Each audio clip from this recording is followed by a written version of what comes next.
لأنفسنا ومن سيئات أعمالنا من يهده الله فلا مضل له ومن يضلله فلا هادي له ونشهد أن لا إله إلا الله ونشهد أن محمدا عبده ورسوله أرسله بالحق بشيرا ونذيرا بين يدي الساعة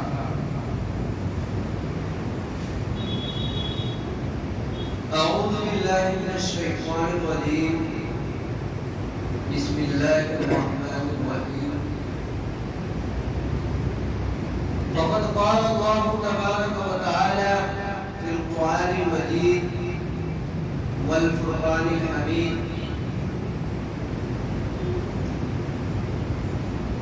ورفعنا لك ذكرك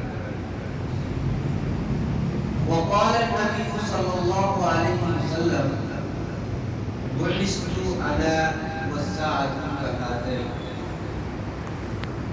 وقال الله عليه وسلم بني الإسلام على خمس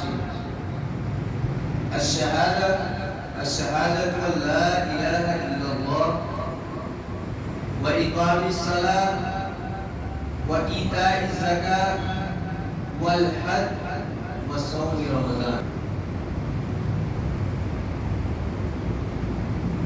بزرگوں اور دوستوں،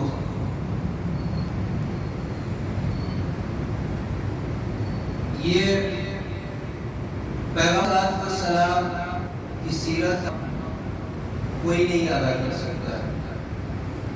دنیا میں کوئی بھی شخص یہ نہیں کہہ سکتا، یہ دعویٰ نہیں کر سکتا ہے کہ میں پیغمبر علیہ السلام کی سیرت کا حق ادا کر دوں گا.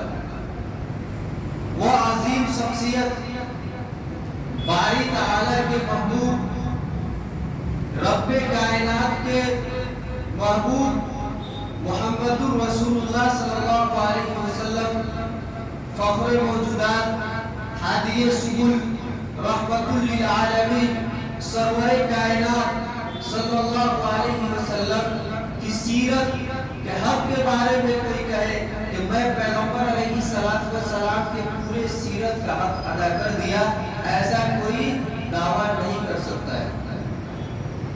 پیغمبر علیہ السلام کی سیرت ایک ٹھاٹھے مارتا سمندر ہے جس کا حق کوئی ادا نہیں کر سکتا ہے. میرے دوستوں اور پیغمبر علیہ السلام کے مقام و مرتبہ کو جاننا ایک مسلمان کے لیے یہ ضروری ہے کہ میں جس پروفیٹ کو فالو کرتا ہوں، میں جس نبی کو مانتا ہوں، ان کا مقام کیا ہے، ان کا مرتبہ کیا ہے، باری تعالیٰ کی نظر میں پیغمبر صلی اللہ علیہ وسلم کی عظمت کیا ہے، غیروں کی نظر میں پیغمبر صلی اللہ علیہ وسلم کے مقام و مرتبہ کیا ہے، غیروں نے پیغمبر کے بارے میں کیا کہا ہے، دشمن نے پیغمبر کے بارے میں کیا کہا ہے، ان کے ساتھی نے پیغمبر کے بارے میں کیا کہا ہے، یہ جاننا ہمارے لیے نہایت ضروری ہے. پیغمبر علیہ السلام کے بارے میں قرآن کہتا ہے وَرَفَعْنَا لَكَ ذِكْرَكَ، اے پیغمبر ہم نے تمہارے ذکر کو بلند کر دیا، اتنا بلند کر دیا، اتنا بلند کر دیا کہ پیغمبر چلتا ہے، قرآن بولتا ہے، پیغمبر اٹھتا ہے، قرآن بولتا ہے، پیغمبر پہاڑ پر ہے، قرآن بولتا ہے، نبی ہنستا ہے، قرآن بولتا ہے، نبی غار میں ہے، قرآن بولتا ہے، نبی حضرت عائشہ کے بستر پر ہے، قرآن بولتا ہے، نبی غزوہ میں ہے، قرآن بولتا ہے، نبی جہاد میں ہے، قرآن بولتا ہے، نبی اپنے دوستوں کے ساتھ ہے، قرآن بولتا ہے، نبی مجلس میں ہے، قرآن بولتا ہے، نبی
نسبت کی وجہ سے ہے. وہ پیغمبر علیہ السلام کے ساتھ ہی تھے جس کو قرآن کے اندر ان کے مغفرت کا اعلان کیا رضی اللہ عنہ و رضوا عنہ کے شکل میں. پیغمبر علیہ السلام فرماتے ہیں لا یؤمن احدکم حتی اکون احب الیہ من والدہ وولدہ والناس اجمعین. None of you will have faith till he loves me more than his father, his children, and all mankind. It was related by Bukhari. کہ تم میں سے کوئی بھی شخص اس وقت تک مومن نہیں ہو سکتا ہے جب تک کہ وہ اس کی نظر میں اس کے ماں باپ اولاد اور پوری دنیا کے اندر سب سے زیادہ محبوب میں نہ ہوں. جب تب جا کر آپ مومن کامل بنیں گے. میرے دوستوں اور بزرگوں، پیغمبر علیہ السلام نے ہمارے لیے کیا نہیں کیے ہیں. وہ پیغمبر جنہوں نے ہمارے لیے پتھر کھائے، وہ پیغمبر علیہ السلام جنہوں نے ہمارے لیے بھوک سہی، وہ پیغمبر علیہ السلام جنہوں نے ہمارے لیے پیٹ پر پتھر باندھے، وہ پیغمبر علیہ السلام کا میں واقعہ آپ کو بیان کرتا ہوں. طائف کے واقعے سے کون نہ آشنا ہوگا. جب مدینے والوں نے پیغمبر علیہ السلام کے ساتھ ظلم و تشدد کے پہاڑ توڑنے لگے تو پیغمبر علیہ السلام طائف جاتے ہیں. وہاں کے اپنے پیغمبر علیہ السلام حضرت زید بن حارثہ کو لے کر طائف جاتے ہیں. وہاں کے جو سب سے بڑے سردار تھے، 3 سردار تھے اور تینوں بھائی تھے. ایک کا نام عبد یالین تھا، دوسرے کا نام حنیف تھا، تیسرے کا نام مسعود تھا. پیغمبر علیہ السلام ان کے پاس جاتے ہیں. آپ نے جانے کے مقصد کو بیان کیا. آپ صلی اللہ علیہ وسلم نے انہیں دین کی دعوت پیش کی، اسلام انہیں پیش کیا. لیکن انہوں نے جو پیغمبر علیہ السلام کے ساتھ سلوک کیا ہے، تاریخ کے اندر یہ ایک سیاہ فام دھبا اس کے اندر لگا ہوا ہے. چاہیے تو یہ تھا کہ سچے نبی کے کلمے کو پڑھ کر جو سچا دین پوری دنیا کے اندر ہے وہ صرف اسلام ہے، اس کو قبول کر لے. لیکن انہوں نے کیا کہا؟ پہلے نے یہ کہا کیا تم وہی ہو، وہی رسول ہو جس کو مدینے کے اندر بھیجا گیا ہے. دوسرا سردار کہتا ہے کیا خدا کو تم ہی ملے تھے پیغمبر بنا کر بھیجنے کے لیے. تیسرا کہتا ہے اگر تو نبی ہے تو میں تجھ سے بات نہیں کروں گا، تجھ سے بات کرنا خطرہ ہے. اگر تو نبی نہیں ہے، جھوٹا ہے، عام آدمی ہے تو میں تم سے بات نہیں کروں گا. کیونکہ یہ ایک سردار کے لیے زیب نہیں دیتا ہے، ہمارے شان کے خلاف ہے ایک عام آدمی سے ہم بات کریں. کیونکہ اس کو اپنے سرداری کا غرور تھا، اپنے مال و دولت کا اس کو گھمنڈ تھا. پیغمبر علیہ السلام کے ساتھ جو انہوں نے یہ بدسلوکی کی ہے، پیغمبر علیہ السلام اس کے بعد حضرت زید بن حارثہ کو لے کر چل دیے. ان نالائقوں نے پیغمبر علیہ السلام کے ساتھ اتنا تو کیا ہی، لیکن پیغمبر علیہ السلام کو تکلیف پہنچانے کے لیے کوئی کسر نہیں چھوڑا. انہوں نے قوم کے اور ٹولے محلے کے جو گنڈے لفنگے ہوتے ہیں اس کو پیغمبر علیہ السلام کے پیچھے لگا دیا اور وہ پیغمبر علیہ السلام پر تالیاں مارتا تھا، سیٹیاں بجاتا تھا اور تاطرہ لگاتا تھا. پیغمبر علیہ السلام پر انہوں نے پتھر مارتا تھا، حتیٰ کہ آپ صلی اللہ علیہ وسلم کے نالین مبارک ان سے تر بتر ہو گئے. حضرت زید بن حارثہ رضی اللہ تعالی عنہ وہ بھی چور چور ہو گئے تھے.